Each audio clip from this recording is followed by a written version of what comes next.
Noticentro 1, CMI.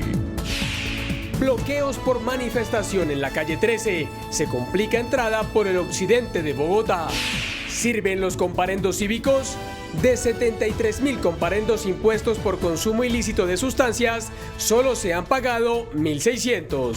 Iglesia llama a las instituciones del país a la calma y se ofrece como mediadora para dialogar. El ELN anuncia extensión de cese el fuego por 6 meses más. Roban y atropellan agentes de tránsito en Antioquia. Alerta por fuertes lluvias en el Valle. Una menor muerta y 48 heridos en aparatoso accidente vial en el Atlántico. Chile declara 2 días de luto nacional tras la devastación causada por voraces incendios. Con Luisa Tobo. Muy buenas tardes, bienvenidos a Noticentro 1 CMI. A esta hora se presentan serias afectaciones en el tráfico vehicular por bloqueos en la calle 13 y en la salida de Bogotá al occidente. Nicolás Romero, muy buenas tardes. ¿Qué es lo que ocurre en la vía? Hola, ¿qué tal, Luisa? Cordial saludo para usted y para toda nuestra audiencia. Los saludamos en directo desde la avenida Calle 13, los límites ya con la capital de la República. Quiero que vea el panorama que se vive a esta hora saliendo por este importante corredor vial que de la capital lo conduce a municipios aledaños como Funza o Mosquera. Esto debido a una manifestación que protagoniza un grupo de recicladores sobre este corredor vial. Esto ya por lo menos 2 kilómetros después del peaje. En el punto donde nosotros nos encontramos es más o menos 500 metros para llegar a ese peaje en cuestión y el panorama realmente es bastante alarmante. Son miles de vehículos los que esperan pues a que se solucione algo con estos manifestantes para poder transitar con normalidad. La manifestación había empezado sentido Funza-Bogotá, el sentido que van a ver a continuación en sus pantallas, y el trancón fue tal que hasta ahora los vehículos están empezando a tratar de recuperar la movilidad en el corredor vial ingresando a la capital del país. Esta información, por supuesto, es una información en desarrollo debido pues a que los manifestantes solicitan mayores garantías para poder realizar su trabajo. Recordemos, son un grupo de recicladores que trabajan en el municipio de Funza y en este momento se encuentran realizando esa manifestación que tiene en jaque la movilidad por una de las salidas más importantes que tiene la capital del país. Hablamos de la avenida Calle 13. Cambiamos de tema porque está en ejecución, se está tratando de llegar a un acuerdo para implementar esta nueva normativa referente al consumo de drogas en la capital del país. La semana pasada escuchábamos al secretario distrital de Seguridad haciendo ese llamado porque se debería tratar de mejorar el sistema punitivo. En ese caso hablamos de los comparendos cívicos que se realizan a las personas que no acatan la norma del consumo de drogas en la capital del país. De los 73.000 comparendos más o menos que se han impuesto o que se impusieron en el año 2023 por esa conducta, solo se cancelaron 1.600. Hablamos de ese pago que se debe realizar cuando usted le realizan un comparendo de este tipo. Y nos fuimos a averiguar precisamente esa cifra. Noticentro 1 CMI conoció esas cifras y desde que está esta medida de los comparendos cívicos en la capital del país se han impuesto 3.002.129 comparendos, de los cuales recordemos que esos comparendos son de algunos tipos. Algunos se tienen que pagar monetariamente y por otros se tiene que hacer algunos cursos cívicos.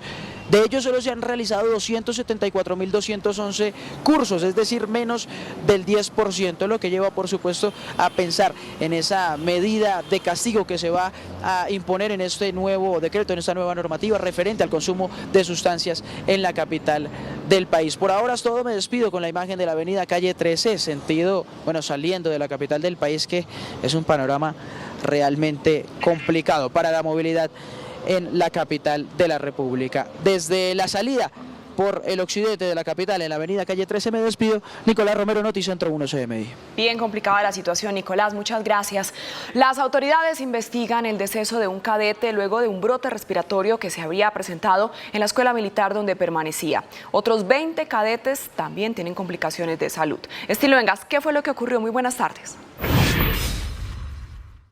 Así es, Luisa y televidentes, pues ha causado conmoción la muerte de un estudiante quien falleció el fin de semana luego de padecer un cuadro clínico al parecer por una infección respiratoria, identificado como Christopher Blanco Vázquez. El estudiante se encontraba en la Escuela de Cadetes Militar del Norte de Bogotá cuando presentó complicaciones de salud.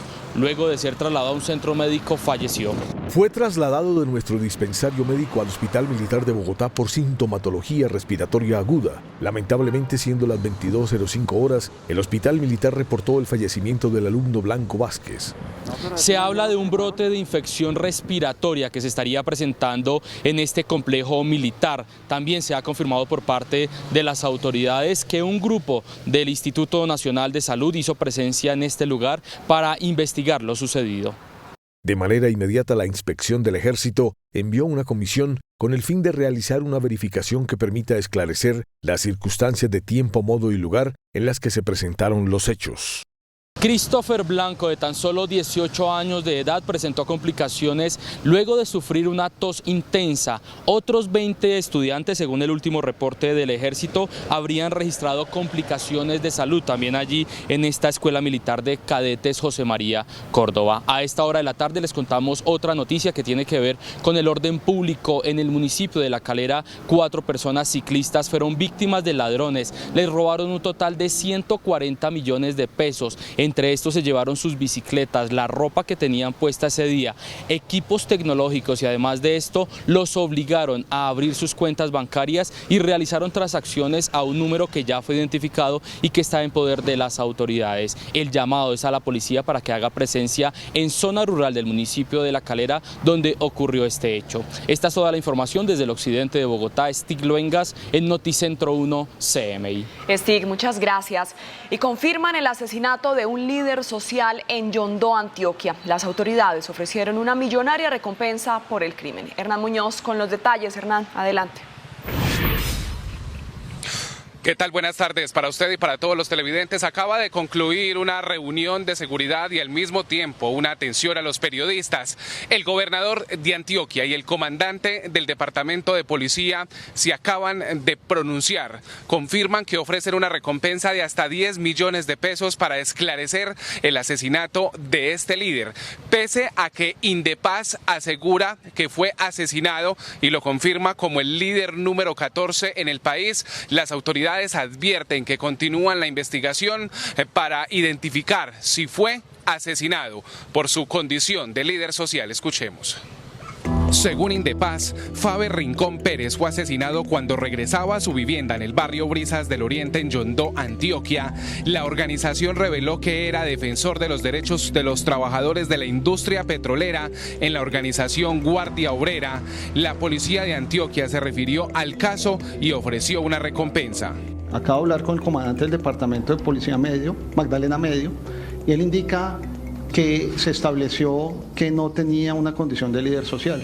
Sin embargo, pues es una muerte, es un tema que vamos a investigar, es un tema que como autoridad y como ciudadanos nos debe doler.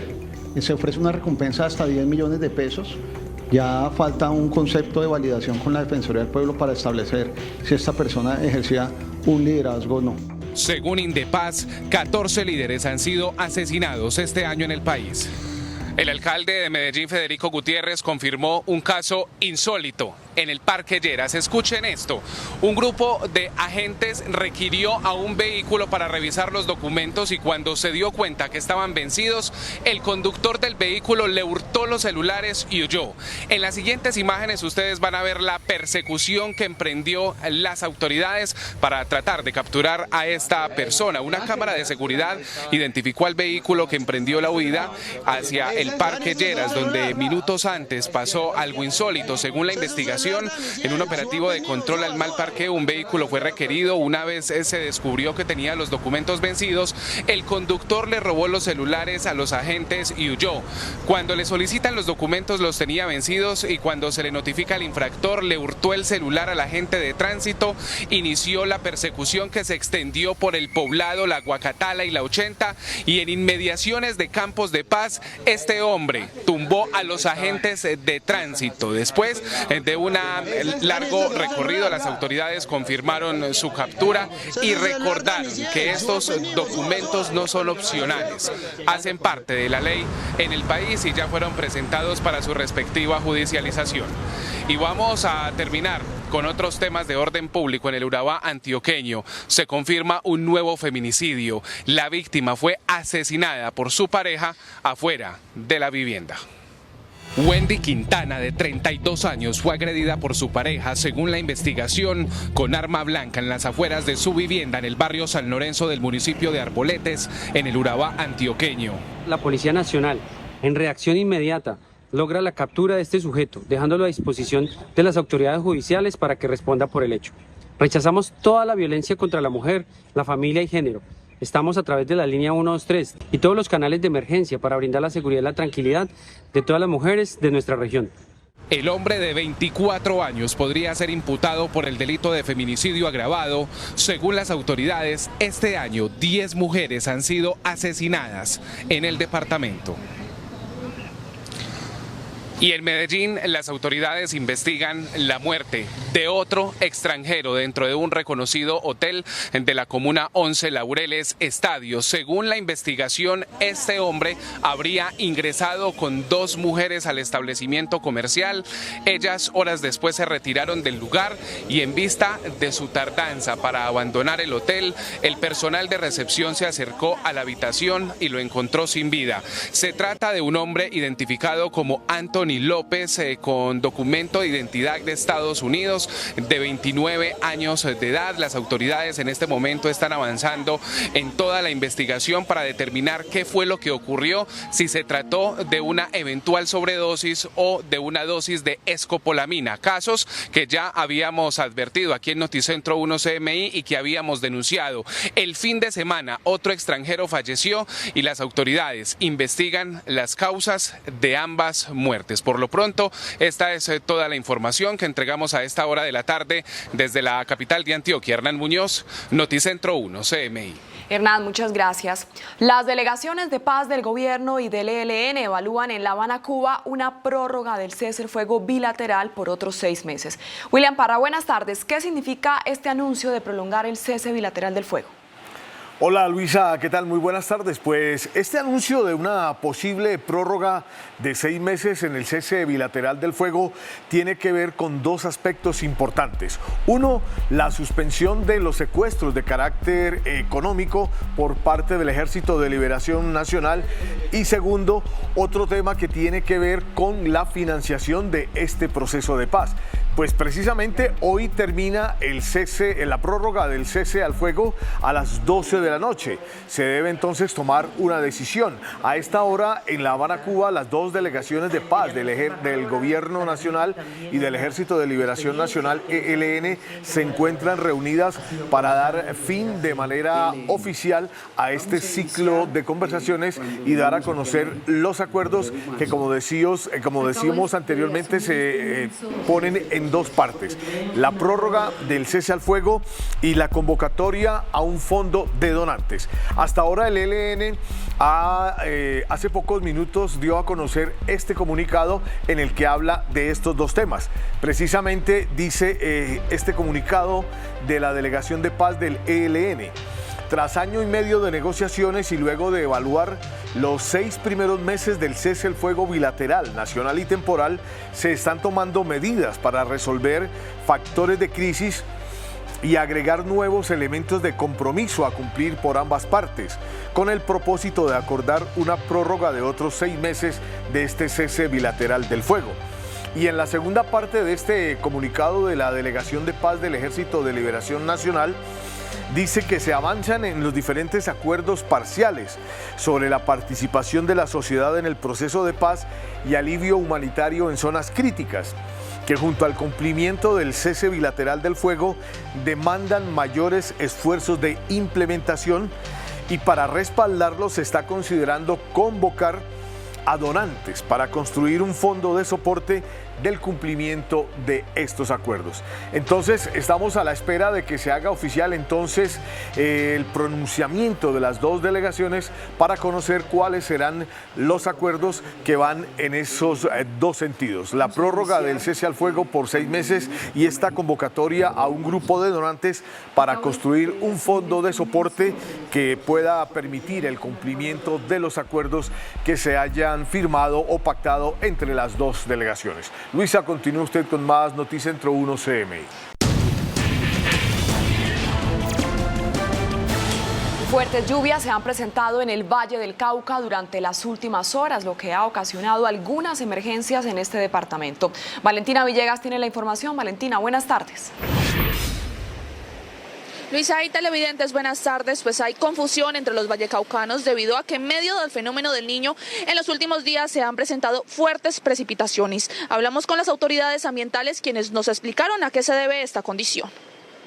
Inundaciones, árboles caídos, techos derrumbados, vehículos atrapados y desbordamientos de canales han sido el panorama en los últimos días en el Valle del Cauca. Luego de días de intensas temperaturas y pocas precipitaciones, los vallecaucanos finalmente recibieron algo de lluvia. Lo que no esperaban era que viniera acompañada de tormentas eléctricas y emergencias en los municipios de Jamundí, Palmira y en la capital del departamento, por lo que no han parado de preguntarse a qué se debe esta condición en medio del fenómeno del Niño.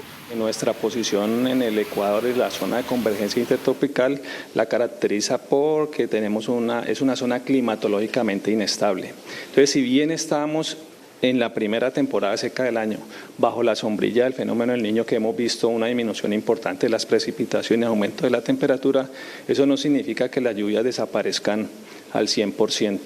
Entonces, en nuestro clima podemos tener época seca y llueve o época húmeda y se nos intercalan muchos días sin lluvia. No obstante, las autoridades ambientales aseguraron que las bajas temperaturas y las fuertes precipitaciones no se extenderán durante mucho tiempo.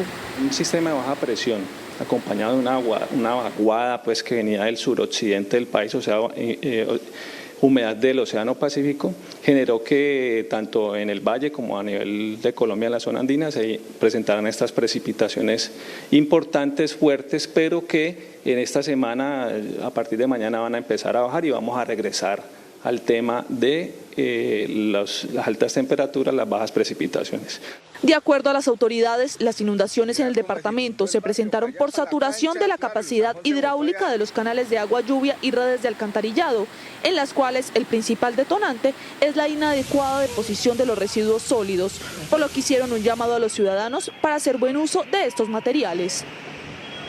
Y en contraste con eso, a pesar de las fuertes lluvias, las autoridades declararon calamidad pública en el Valle del Cauca por el fenómeno del Niño. La declaratoria se dio durante el primer Consejo Departamental de Gestión del Riesgo de Desastres, liderado por la gobernadora del Valle, Dilian Francisca Toro, en donde se aprobó de manera unánime esta declaratoria con el fin de agilizar recursos para mitigar esta situación climática y para apoyar a las entidades correspondientes. La calamidad fue declarada porque, a pesar de que los embalses todavía tienen un muy buen panorama, se ha presentado una reducción de entre el 30 y el 50% de los caudales con respecto al promedio histórico de enero. A esto se suma que durante el 2024 se han presentado 404 incendios forestales en el Valle del Cauca, siendo Cali, Palmira, Dagua y Yumbo los municipios más afectados.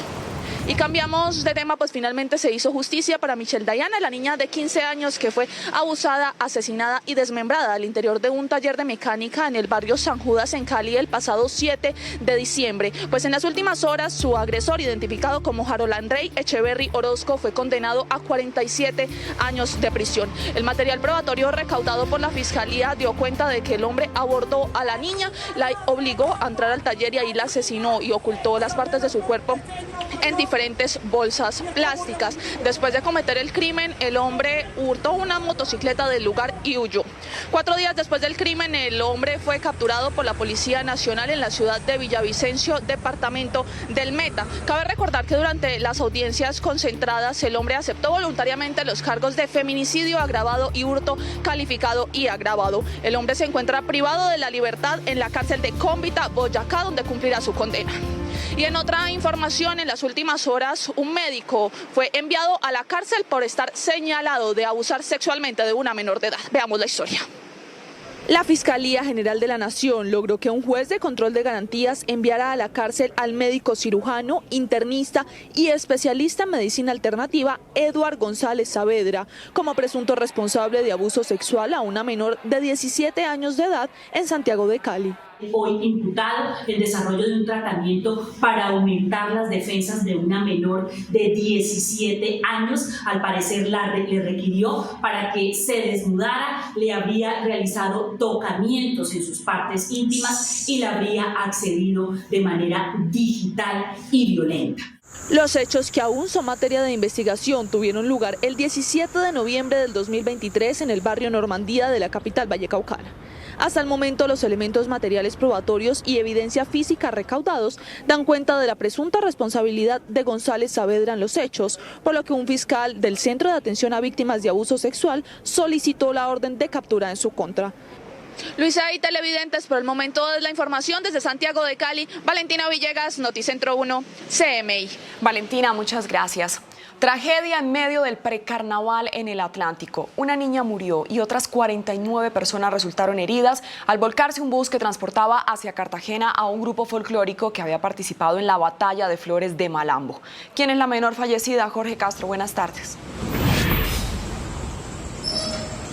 Muchas gracias, muy buenas tardes. Hay dolor, hay luto en medio del precarnaval en la ciudad de Barranquilla y el departamento del Atlántico tras la muerte de la pequeña Nora Luz Ballestas, que cumpliría 15 años el próximo mes de marzo, según han relatado sus familiares que han llegado de Cartagena aquí a recoger su cuerpo en las instalaciones de medicina legal en la capital del Atlántico.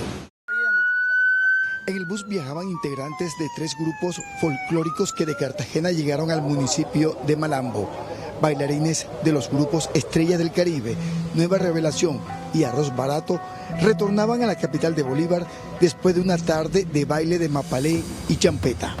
Nora Luz Ballestas Cuestas, una menor de 14 años, es la víctima mortal de este lamentable accidente.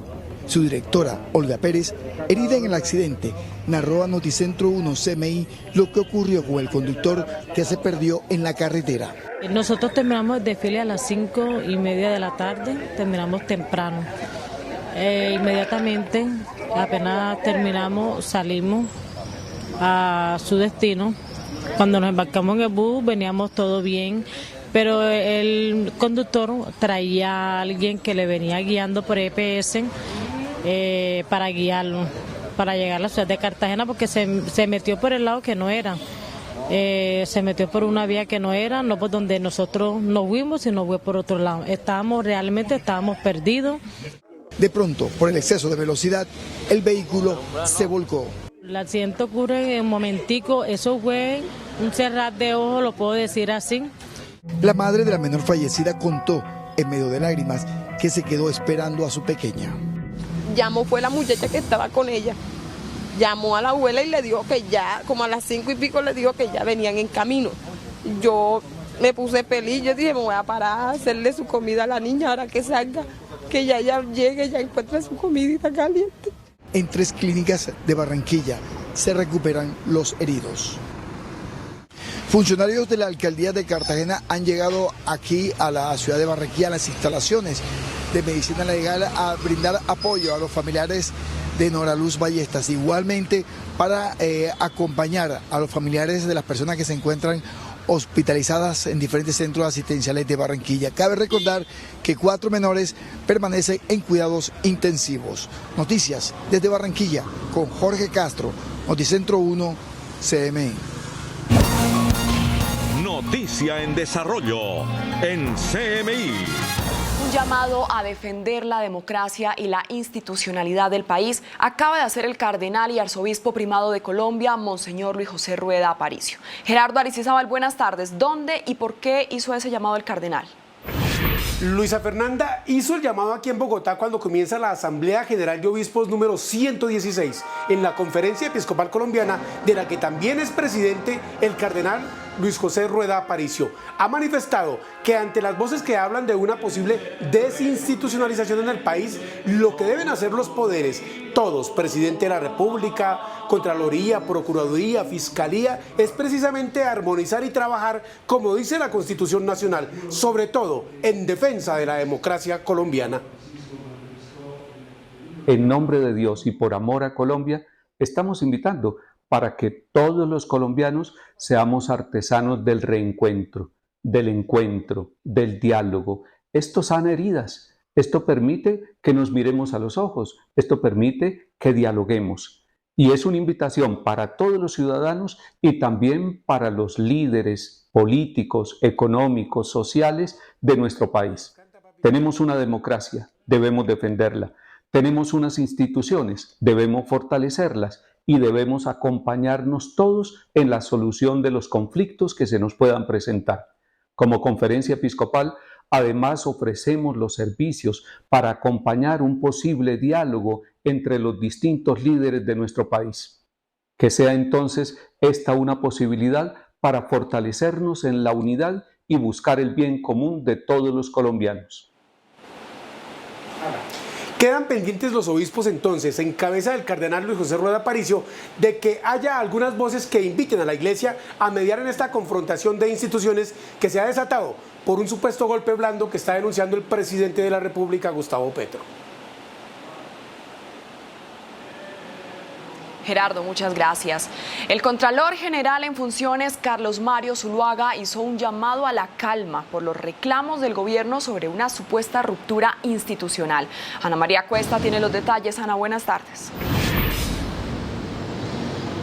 Luisa y televidentes, muy buenas tardes. Ante los llamados del presidente de la República, Gustavo Petro, a una expresión popular, su llamado e invitación a proteger su gobierno, que él cataloga el primer gobierno progresista de hace un siglo, y su reclamo por una supuesta ruptura institucional que vendría de una supuesta persecución de parte de la Fiscalía y de la Procuraduría, e incluso la citación que hacen congresistas del Pacto Histórico para ir a los Estados Unidos, a la Comisión Interamericana de Derechos Humanos, para denunciar la supuesta ruptura institucional de la que habla el presidente. Esto dijo el Contralor General en funciones, Carlos Mario Zuluaga. Aquí hay que tener un poco más de calma y de reposo. Un país que todos los días tiene controversia es normal en la democracia, pero el llamado que quizás desde la Contraloría hacemos es a respetar las instituciones, el papel que desempeñan las instituciones y por supuesto buscar canales de comunicación que permitan resolver con el diálogo las diferencias a las interpretaciones que tenemos sobre el comportamiento institucional. El Contralor también se refirió al avance de la indagación que busca determinar si hubo un detrimento patrimonial en los Juegos Panamericanos.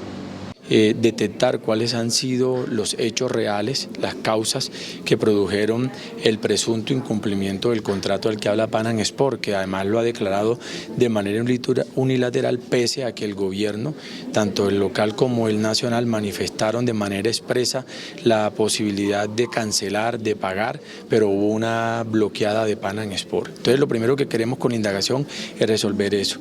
Y lo segundo que pretende la indagación preliminar también es combinar a las autoridades a que hagan las gestiones de manera inmediata para la recuperación de los recursos y que realicen esas gestiones. Una vez cerrada la indagación preliminar, si se mantiene el detrimento patrimonial, que es la no recuperación de los recursos, y se detecta quiénes fueron los que pudieron haber ocasionado de manera directa el incumplimiento, se apertura un proceso de responsabilidad fiscal vinculando exclusivamente a los responsables que terminen siendo concluidos en esa indagación. Desde el occidente de Bogotá, Ana María Cuesta, Noticentro 1, CMI. Compañeras, continúen ustedes con más información. Ana María, muchas gracias. A la cárcel fue enviado un presunto agresor sexual que abusaba de las hermanas de su pareja sentimental en Bolívar. Tatiana Rodríguez con esta historia. Tatiana, buenas tardes. Luisa, televidentes, muy buenas tardes. Abusaba aprovechando la confianza que tenía en la casa de estas menores de edad. El hecho se registró en el municipio de San Juan Nepomuceno y según las investigaciones por parte de la policía del departamento de Bolívar, este hombre tocaba las partes íntimas de las niñas de 12 y 14 años. Adicionalmente, le grababa videos. El hecho, por supuesto, aberrante, ha causado indignación en el departamento de Bolívar. Esta persona fue detenida y puesta a disposición de la Fiscalía. De acuerdo con las autoridades, las investigaciones iniciaron luego de que un conocido de las víctimas denunció este aberrante hecho al que estaban siendo sometidas dos niñas de 12 y 14 años. La detención de este sujeto se da luego de 2 meses de investigación y allí se realizaron entrevistas y valoraciones a las víctimas. El agresor sexual, conocido como alias Rubén, quien además grababa a las niñas, fue detenido en el municipio de San Juan Nepomuceno. Tenía una orden judicial vigente por el delito de explotación sexual con persona menor de 18 años en concurso homogéneo sucesivo con actos sexuales con menor de 14 años. El hermano de las menores también fue capturado por el delito de violencia intrafamiliar. Entre tanto, las menores se encuentran en valoración psicológica para el restablecimiento de sus derechos. Y justamente las autoridades han enviado el mensaje a los padres de familias y familiares a estar muy atentos a lo que sucede en entorno con los niños, niñas y adolescentes. Es preocupante la situación teniendo en cuenta que siguen creciendo las denuncias por parte de personas en contra de abusos a menores. Van 11 denuncias en lo corrido de este año y señala la policía del departamento de Bolívar que van 6 capturas respecto a este tipo de delitos. Con esta información me despido, Tatiana Rodríguez, para Noticentro 1 CMI. Feliz tarde. Tatiana, muchas gracias. Milagro en el páramo de Santurbán. Los frailejones atrapados por las llamas que en una semana consumieron 400 hectáreas de páramo están vivos. ¿Quién lo descubrió? Ana Mercedes, muy buenas tardes. Hola Luisa, televidente, muy buenas tardes. Pues esta buena noticia y este hallazgo fue descubierto por científicos de la Universidad Industrial de Santander que se tomaron el páramo para mirar cómo salvarlo luego de tanto incendio forestal que acabó con más de 400 hectáreas. Veamos qué encontraron. Aunque para los científicos la palabra milagro no existe, la naturaleza en el páramo de Santurbán les demostró que sí, cuando llegaron a la zona de Frailejones arrasada por 5 días de incendios la semana pasada. Esperamos era realmente todo calcinado, de hecho se ve así, pero también se ven las copas verdes encima de esos frailejones. Según los cálculos iniciales de las más de 400 hectáreas consumidas por los incendios, una semana después el 65% se puede salvar. Están todavía en pie y están todavía vivos. Entonces el fuego, aunque fue de gran dimensión, no afectó todas las especies y hay pequeños parches, observamos que hubo pequeños parches dentro del incendio que quedaron muy viables y que prontamente se van a estar recuperando. Para lograr la meta de recuperación total de la zona afectada, las autoridades aseguran que aún no se puede abrir la ruta del turismo en la región, por lo que piden ayuda a las mismas comunidades y al ejército en la zona. Y ahora la tarea comienza de la mano con las autoridades ambientales y las comunidades nacionales e internacionales que comenzarán esta gran campaña para salvar al páramo de Santurbán, ecosistema proveedor del agua que surte a esta parte del país. Es todo por el momento desde Bucaramanga para Noticentro 1 CMI, informó Ana Mercedes Ariza. Feliz tarde para todos. El Tribunal Supremo Electoral de El Salvador, con el 31,5% de las actas escrutadas, declaró a Nayib Bukele como presidente del país centroamericano. En toda la historia del mundo, desde que existe la democracia, nunca un proyecto había ganado con la cantidad de votos que hemos ganado este día.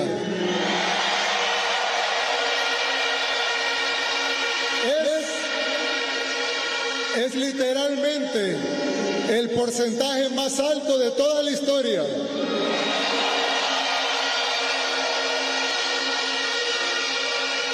Es la diferencia entre el primero y el segundo lugar más alta en toda la historia. Con este discurso, Bukele celebra su triunfo, convirtiéndose en el primer mandatario salvadoreño en ser reelecto en casi 100 años, en el que seguirá llevando las riendas del Salvador por 5 años más, donde promete continuar con la lucha contra la inseguridad del país. Y estamos a punto de ganar la guerra contra las pandillas.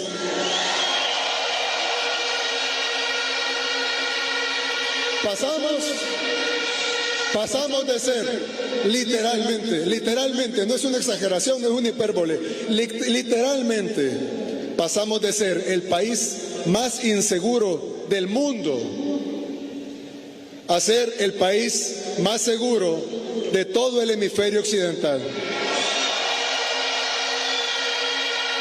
Aunque el mandatario obtuvo 1.295,88 votos, hay quienes aseguran que la seguridad de Bukele viola los derechos humanos. Además, su participación en los comicios ha sido cuestionada por la oposición y parte de la comunidad internacional porque la Constitución prohíbe la reelección inmediata. Alerta por incendios en Chile. El número de muertos aumenta a 122, por lo que el presidente Gabriel Boric decretó 2 días de duelo nacional. En Chile, el número de fallecidos en los devastadores incendios que azotan la región de Valparaíso, a 100 kilómetros al oeste de Santiago, aumentó a 122, de los cuales solo 32 han podido ser identificados.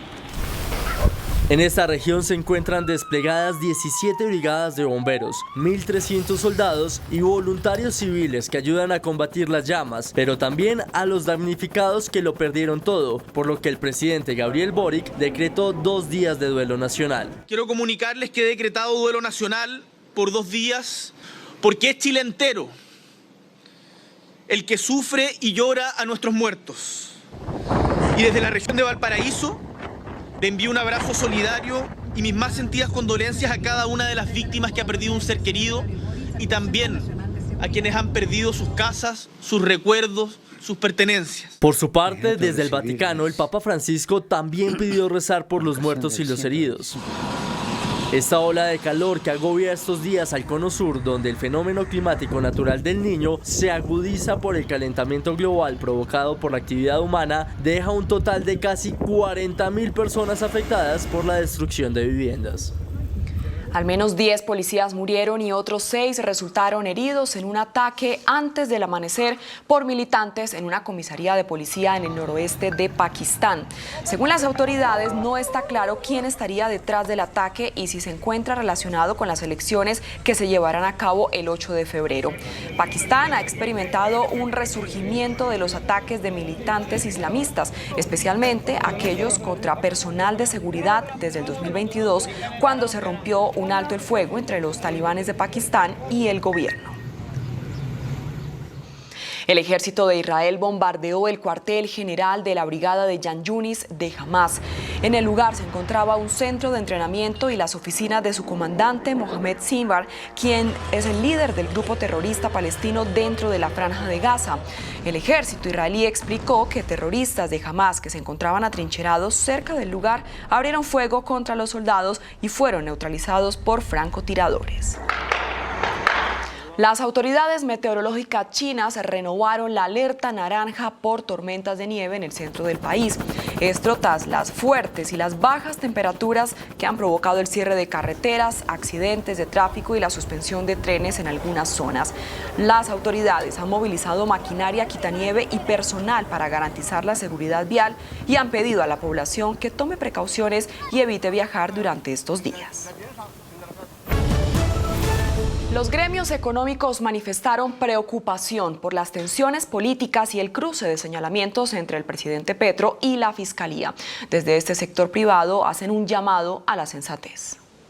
En medio de las denuncias del presidente de la República, Gustavo Petro, sobre una aparente ruptura institucional y su enfrentamiento con el fiscal general Francisco Barbosa, los gremios económicos, en cabeza del Consejo Gremial Nacional, han manifestado su preocupación en torno a estos choques institucionales, haciendo un llamado a la calma y al respeto por las instituciones. A las cabezas de todas las ramas del poder público les recordamos que deben actuar con total apego a la Constitución y la ley, cumpliendo con sus obligaciones y respetando los límites que garanticen el normal funcionamiento de la democracia. En el mismo sentido se pronunció la Alianza de Asociaciones y Gremios, señalando a través de un comunicado que se debe actuar con serenidad frente a la defensa del Estado de Derecho.